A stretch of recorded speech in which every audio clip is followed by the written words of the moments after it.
Hi friends, இன்னைக்கு தென்னங்கீத்தை வச்சு ஒரு அழகான 2-in-1 கிராஃப்ட் பார்க்கலாம். இது ரொம்ப ஈஸியாக இருக்கும். இது காமனாக எல்லாத்துக்கும் கிடைக்கிறது தான். ஸோ ஈஸியாக பண்ணிடலாம். இப்போ இந்த தென்னங்கீத்தில் நான் இதை இலையை வந்து பிச்சு எடுத்திருக்கேன். இப்போ இதை குச்சி இல்லாமல் இந்த தென்னங்கீத்தை பிச்சு எடுத்துக்கணும். இது மாதிரி வந்து கொஞ்சம் பெரிய சைஸாகவும் கொஞ்சம் சின்ன சைஸ்லையும் இது மாதிரி நாங்கள் கட் பண்ணி வச்சுருக்கோம். இப்போ இந்த பெரிய சைஸில் இருக்க இலையை இது மாதிரி அரேஞ்ச் பண்ணி வச்சுக்கோங்க. இந்த கிராஃப்ட் வந்து நான் பண்ணல, எனக்கு ஒரு தெரிஞ்ச பையன் ஒருத்தன் பண்ணுறான். ஸோ நான் எக்ஸ்பிளைன் தான் பண்ணுறேன். இது மாதிரி அரேஞ்ச் பண்ணி வச்சுக்கோங்க. மொத்தம் 6 இலையில் இது மாதிரி அரேஞ்ச் பண்ணி வச்சுருக்கோம். அரேஞ்ச் பண்ணதுக்கப்புறம் அந்த சின்ன கீத்தை வந்து இது மாதிரி எடுத்து இது மாதிரி சர்க்கிளாக சுற்றி வச்சு பார்த்துக்கோங்க சைஸை. இது மாதிரி வந்து சுற்றிட்டு மறுபடியும் அந்த தென்னங்கீத்து இலையிலே வந்து நாங்கள் சின்னதாக எடுத்து இதே மாதிரி முடிச்சு போட்டுக்கிறோம். இது மாதிரி நாட் போட்டு வச்சுக்கோங்க. இதே மாதிரி 3 சர்க்கிள் வந்து ரெடி பண்ணியிருக்கோம். உங்களுக்கு வந்து கப்பு வந்து கொஞ்சம் லென்த்தாக வேணும்னா 4 சர்க்கிளாக கூட பண்ணிக்கலாம். நான் 4 சர்க்கிளில் பண்ண அந்த கப்பை வந்து இந்த வீடியோ லாஸ்ட்டில் வந்து இன்னொன்று காட்டுறேன். நாங்கள் இது மாதிரி இந்த சர்க்கிள் வந்து 3 ரெடி பண்ணி வச்சுருந்தோம். அந்த இலையிலே நாட் போட்டு வச்சுருக்கோம். 3 சர்க்கிள் ரெடி ஆயிடுச்சு. இப்போ ஒரு சர்க்கிள் எடுத்துட்டு இது மாதிரி வந்து 1 விட்டு 1 வந்து நீங்கள் எடுத்து இந்த இலையை வந்து இந்த சர்க்கிள்குள்ளே சொருக்கிக்கணும். 1 விட்டு 1 வந்து நீங்கள் போட்டுக்கணும். ஒரு இலை விட்டு ஒரு இலை வந்து இந்த சர்க்கிள்குள்ளே போட்டுக்கோங்க.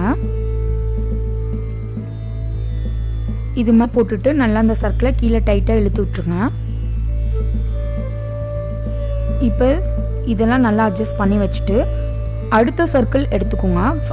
அதுக்கு முன்னாடி வந்து இந்த சர்க்கிளுக்கு வெளியில் இருக்க கீத்தை வந்து நீங்கள் 1 விட்டு 1 இருக்கும். அந்த சர்க்கிளுக்கு வெளியில் இருக்க கீத்து 1 விட்டு 1 இருக்கும். அதை இது மாதிரி எடுத்து பிடிச்சிக்கோங்க. இந்த சர்க்கிளுக்கு வெளியில் இருக்க கீத்து 1 விட்டு 1 அதுவாக இருக்கும். அதை இது மாதிரி எடுத்து அரேஞ்ச் பண்ணிக்கோங்க. இப்போ அடுத்த சர்க்கிளை வந்து நம்ம அரேஞ்ச் பண்ண அந்த கீத்துக்குள்ளே இந்த சர்க்கிளை போட்டுரும். போட்டதுக்கப்புறம் இந்த சர்க்கிளை நல்லா டைட்டாக கீழே வந்து போகிற மாதிரி நல்லா அட்ஜஸ்ட் பண்ணி டைட்டாக இழுத்து விட்டுக்கோங்க. டைட்டாக பண்ணிங்கன்னா கேப் இல்லாமல் பார்க்க நீட்டாக இருக்கும். இப்போ இது மாதிரி அரேஞ்ச் பண்ணி வச்சுக்கோங்க. இப்போ அடுத்தது அந்த சர்க்கிளுக்கு வெளியில் இருக்க 1 விட்டு 1 கீத்து இருக்கும். அந்த கீத்தெல்லாம் இது மாதிரி எடுத்து அரேஞ்ச் பண்ணி 3rd சர்க்கிளை வந்து இது மாதிரி உள்ளே போட்டுட்டு நல்லா இழுத்து டைட்டாக அட்ஜஸ்ட் பண்ணிக்கோங்க. சப்போஸ் 4வது சர்க்கிள் நீங்கள் வச்சுருக்கீங்கன்னா அதே மாதிரி இந்த கப்புக்கு வெளியில் இருக்க 1 விட்டு 1 கீத்தை எடுத்துட்டு 4வது சர்க்கிளையும் நீங்கள் இது மாதிரி வச்சு அரேஞ்ச் பண்ணிக்கலாம். நான் 3 சர்க்கிள் தான் காட்டியிருக்கேன். இந்த வீடியோ லாஸ்ட்டில் 4 சர்க்கிள் வச்சு அந்த கப்பையும் காட்டுறேன். இது மாதிரி நல்லா டைட்டாக அட்ஜஸ்ட் பண்ணி அரேஞ்ச் பண்ணிங்கன்னா தான் கேப் இல்லாமல் நீட்டாக இருக்கும். இப்போ இந்த கப்புக்கு உள்ளே இருக்க 1 விட்டு 1 அந்த கீத்தெல்லாம் எடுத்து நல்லா டைட்டாக இழுத்து இது மாதிரி சைடில் வந்து சொருகிக்கணும். நல்லா டைட்டாக இழுத்து நீங்கள் சைடில் வந்து சொருகிக்கணும். உள்ளே இருக்க அந்த கப்புக்கு உள்ளே இருக்க கீத்தை மட்டும் 1 விட்டு 1 இருக்கும். அந்த கீத்தை மட்டும் நல்லா டைட்டாக இழுத்து இந்த கப்புக்கு வெளியில் இருக்க இது மாதிரி நல்லா டைட்டாக இழுத்து கப்புக்கு வெளியில் இது மாதிரி சொருகிக்கோங்க. இது ஆக்சுவலாக நான் பண்ணல, எனக்கு தெரிஞ்ச பையன் பண்ணனால வீடியோ கொஞ்சம் சைடாக போயிடுச்சு. அட்ஜஸ்ட் பண்ணிக்கோங்க.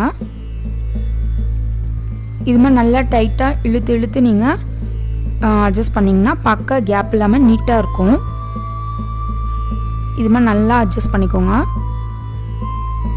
இப்போ அந்த கப்புக்கு உள்ள இந்த கீத்தெல்லாம் எல்லாமே எடுத்து இது மாதிரி சொருகியாச்சு. இப்போ இந்த கீழே எக்ஸ்ட்ரா இருக்கர்ஸ்லாம் இந்த கீழே வந்து சொருகி விட்டுறலாம்.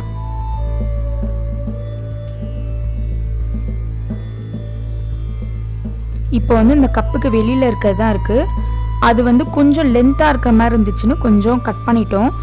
ஆனால் வந்து கட் பண்ணாமல் இருந்துச்சுனாலே கரெக்டாக தான் இருந்திருக்கும். ஸோ நீங்கள் லென்த்தை உள்ளே சொருகி பார்த்துட்டு எக்ஸ்ட்ரா இருந்துச்சுன்னா மட்டும் கட் பண்ணிக்கோங்க, இல்லைன்னா தேவையில்லை. இப்போ இந்த எக்ஸ்ட்ரா இருக்கெல்லாம் கொஞ்சம் கட் பண்ணிவிட்டு இதை வந்து இந்த கப்புக்கு வெளியில் இருக்க கீத்தெல்லாம் இப்படி இந்த கப்புக்கு உள்ளே விட்டு நீங்கள் சொருகிக்கணும். இது வந்து கட் பண்ணனால கொஞ்சம் பத்தாத மாதிரி இருந்தது. ஸோ நீங்கள் அட்ஜஸ்ட் பண்ணி பார்த்துட்டு கரெக்டாக இருந்தால் விட்டுருங்க, எக்ஸ்ட்ரா இருந்தால் கட் பண்ணிக்கோங்க. இப்போ இதெல்லாம் இந்த கப்புக்கு உள்ளே வந்து நம்ம சொருகி இது மாதிரி வந்து அட்ஜஸ்ட் பண்ணி வச்சுக்கணும்.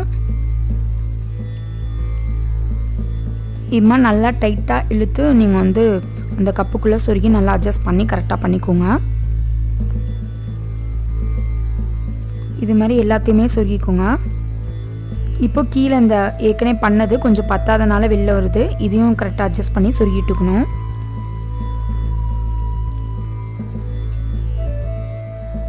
அவ்வளோதான், கப்பு வந்து ரெடி ஆகிடுச்சு. இது அப்படியே பேஸ்கெட் மாதிரி கூட யூஸ் பண்ணிக்கலாம். இப்போ வந்து இன்னொரு கீத்தை வந்து நாங்கள் இது மாதிரி கட் பண்ணி வச்சுருக்கோம். இது குச்சியோடே கட் பண்ணி வச்சுருந்திங்கன்னா இன்னும் பார்க்க அழகாக இருக்கும். இது கப்பு மாதிரி பண்ணுறதுக்காக இதை இப்படி வந்து சொருகி விட்டுட்டு கீழே இருக்கதை இப்படி கீழே சொருகி விட்டிங்கன்னா கப்பு மாதிரி ரெடி ஆயிரும். ஸோ அவ்வளோதான், டீ கப் ரெடி ஆயிடுச்சு. இது பார்க்க ரொம்ப அழகாக இருந்தது. ஸோ டீ கப் வந்து ரெடி ஆயிடுச்சு. பாருங்கள், சூப்பராக இருக்குது. இப்போ இந்த டீ கப்பவே பேஸ்கெட்டாக மாற்றிடலாம். இதை அப்படியே எடுத்து இதை அப்படியே ஹேண்டில் மாதிரி நீங்கள் சொருகி விட்டிங்கன்னா பேஸ்கெட் மாதிரி ரெடி ஆயிரும். அவ்வளோதான், பேஸ்கெட் மாதிரி இதை யூஸ் பண்ணிக்கலாம். பார்க்க ரொம்ப அழகாக இருந்தது. பேஸ்கெட் ரெடி ஆயிடுச்சு. இதுதான் நான் அந்த 4 சர்க்கிள் வச்சு பண்ணது. அதுவும் இல்லாமல் இந்த ஹேண்டில் குச்சியோட பண்ணனால பார்க்க ரொம்ப நீட்டாக இருந்துச்சு. இது பொறுமையாக பண்ணனால நீட்டாக வந்திருந்தது. ஸோ ட்ரை பண்ணி பாருங்கள், ரொம்பவே ஈஸியாக இருக்கும். காமனாக எல்லாத்துக்கும் கிடைக்கிற பொருள் தான். ட்ரை பண்ணி பாருங்கள், ரொம்ப ஈஸியான மெத்தட் தான். இந்த வீடியோ உங்களுக்கு பிடிச்சிருந்துச்சுன்னா சப்ஸ்கிரைப் பண்ணிவிட்டு பக்கத்தில் இருக்க பெல் பட்டனையும் ப்ரெஸ் பண்ணிக்கோங்க. அப்போ தான் நான் நெக்ஸ்ட் போடுற வீடியோ உங்களுக்கு நோட்டிஃபிகேஷனாக வரும். தேங்க்ஸ் ஃபார் வாட்சிங்.